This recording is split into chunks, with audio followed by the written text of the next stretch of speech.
Hey, I'm Captain Eddie Castle and welcome to the shop. Today we're going to take a piece of pecan that a good buddy of mine gave me, lost track of. It sat on the ground in the back of the shop, got a little spalting done. Boy, is it sweet now. We're going to hollow it. We're going to hollow it on my Mini, and it sleeps outside all the time with a little plastic cover over it. And I'll show you. I'll show you that right here. This is a box that you can get at Walmart, and I made a cover to fit on top of the little stand for the jet, and this container snaps right over the top of it and keeps the elements away. So, you know, mine is under a canopy outside the shop because I'm all out of room. But if yours has to stay in your carport or your garage or your drive-in or whatever, and you want to protect it from the elements and put a couple of tools next to it to keep the grandkids away, whatever, hey, look into this. It's really simple. You can find these boxes at Walmart. Now let's get back to this. We're going to do this today on my Mini. We're going to use what I call the snake hollower. This was in my tips package for a long time. I'll show you how to build it. Not today, but in the tips package you'll see how to build it. And then you'll be able to hollow things like this without fighting it. One of my students is a chiropractor. He tells me I'm doing the death grip on my hollowers, and that's why my forearm hurts. I just thought I was getting old. Guess that rumor's not true.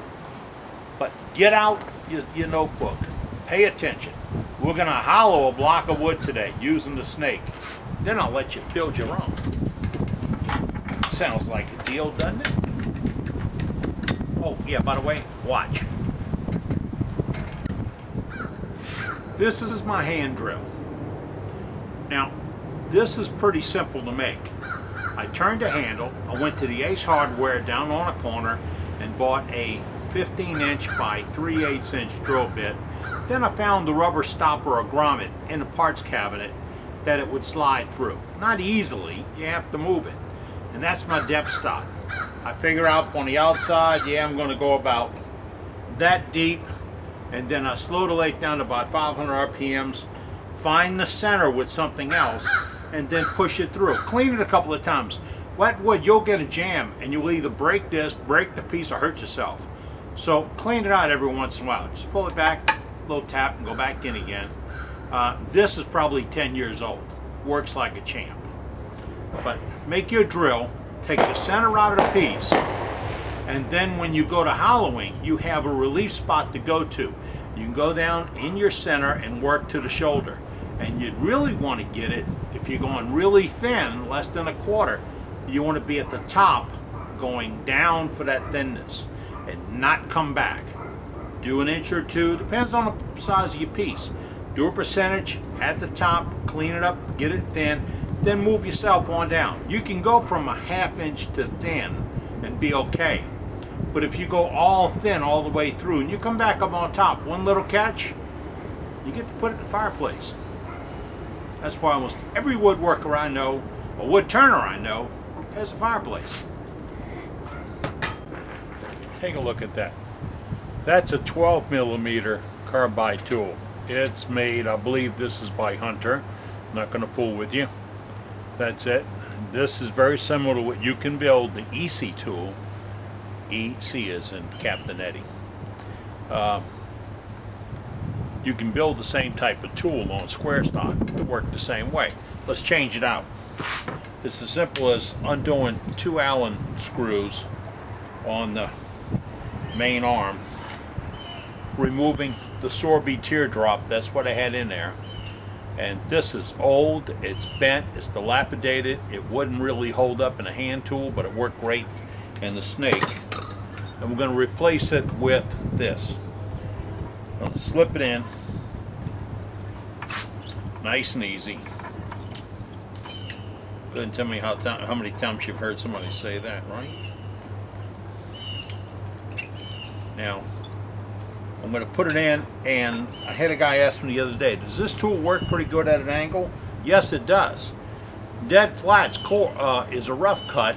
Kicking it over a little bit, it's a little bit finer cut. More of a shear scraping cut. A little bit better. So let's see if I can get it right spot. There's the cutter mounted in the arm. I've got it rolled over a little bit. Let's see how it does.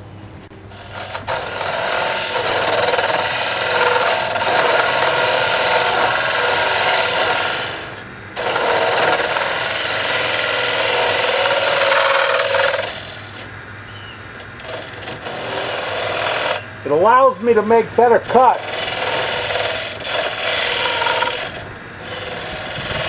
But I'm a little bit above center back in there, so I'm not cleaning up right.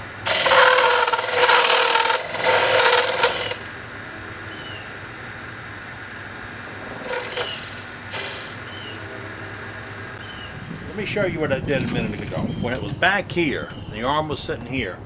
When I went to go negative up on the side, I ran out of reach.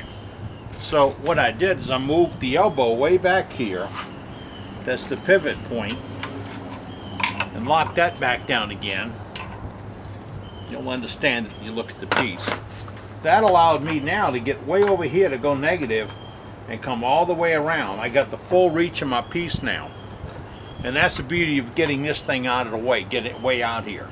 Now you do pick up a little bit of vibration, but that's what your hands pick up a little bit. Still easier and easier on you than holding a manual, a handheld tool. Let's go back to cut.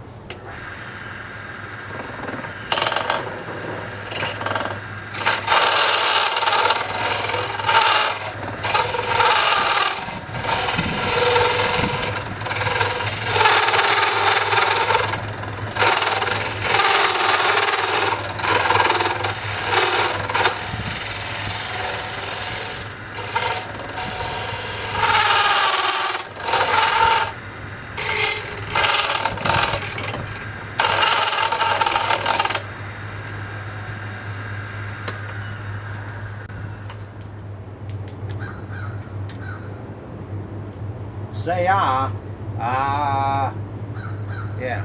okay. Looking pretty good. Now, I've checked the wall thickness and found a weird old caliper that will do that. This big D type thing. It also measures the inside of pieces. But now, put it on the outside and find that, you know, roughing it, I've got the wall at about 3/8 of an inch. And again about 3/8 of an inch. So I've got a good angle on it. I'm feeling comfortable.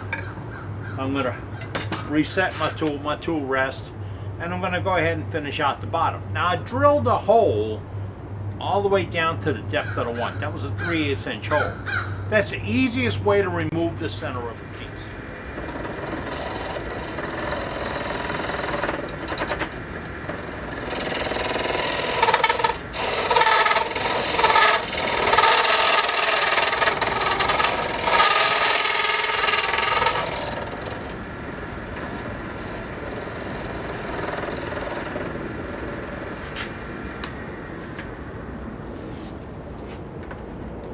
Now, if it feels like you're just rubbing the bevel, you have a hard time making a cut, and you have the cutter on too much of an angle, you may have a hard time making a cut.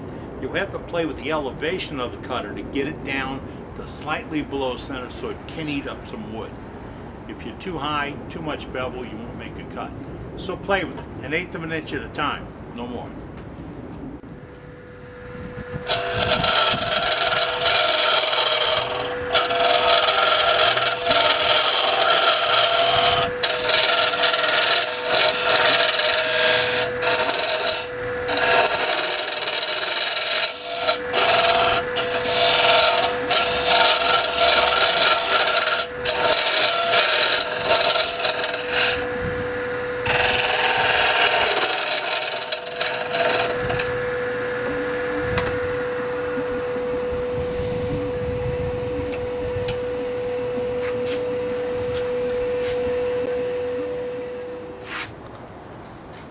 Okay, I'll switch back to the teardrop scraper by Sorby. Put it in there, put it on a little bit of an angle, cleared up the inside, down the end. I like it because I don't want to get in there to sand. I can take my hemostat and get in there and sand it out. But no, don't think I want to do that.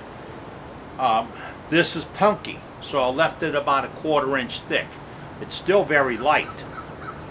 Now, I did the whole thing using what I call the snake. Now, if you'd like to have the plans for this, it's real simple. You write me. You send me an email, you tell me you want the plans for the snake. Simpler than that, you want the tips package. For all you guys that have written in for the tips package, it's just that simple. It's in there. And you can build it. about 3 years ago, 20 guys from my wood turning club came to my little bitty shop on a Saturday, the coldest day of the year, and we made about 20 of them. And everybody went home with something for less than $25. Then I taught them how to make an Ellsworth type cutter that fit in there. And then I taught you how to make an EC cutter with the disc that'll fit in there also. So you put all this together and you get a cutter for under 50 bucks. That's just what the basic cost you someplace else. See, I take care of my wood turning buddies. Oh, when you write me at this address, tell me where you hail from. I'm marking a little Google map type thing to see where my wood turning buddies live. We're our buddies, right? I mean, if I told you I need a little block of wood for something, you'd send it to me, right? Right? Oh, it's a wood thing, huh? All right, I'm Captain Eddie Castle, and I'm making shavings. With or without your help at this point. Be good. This has got character. Not as much character as me, but it's got character.